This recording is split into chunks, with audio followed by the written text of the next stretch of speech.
as superior and inferior are two sections of the same thing. It is fitting to state the following corollary.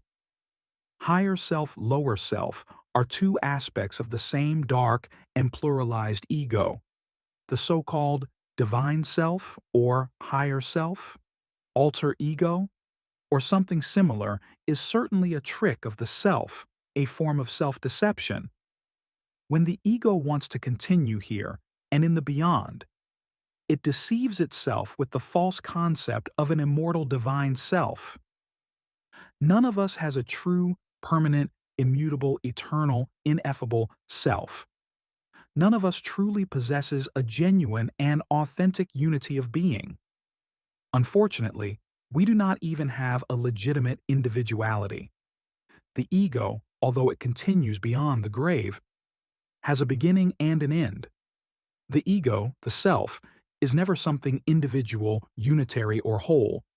Obviously, the ego is selves. In Eastern Tibet, these selves are called psychic aggregates, or simply values, whether the latter are positive or negative.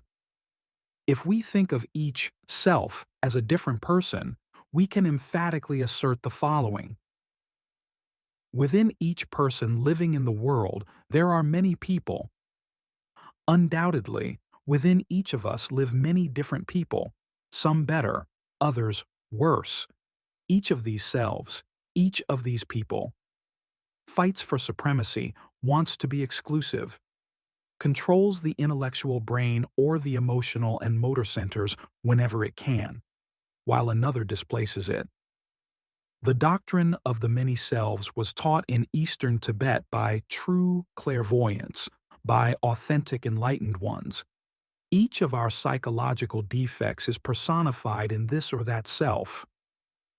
Since we have thousands and even millions of defects, it is evident that many people live within us.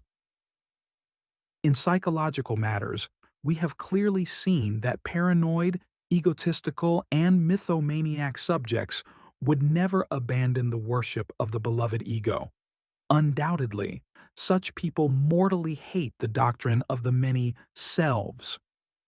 When one truly wants to know oneself, one must self-observe and try to know the different selves that are embedded within the personality.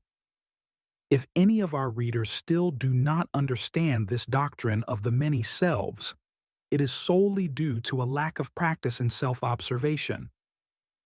As one practices inner self-observation, one discovers for oneself the many people, the many selves that live within our own personality. Those who deny the doctrine of the many selves, who worship a divine self, undoubtedly have never seriously self-observed.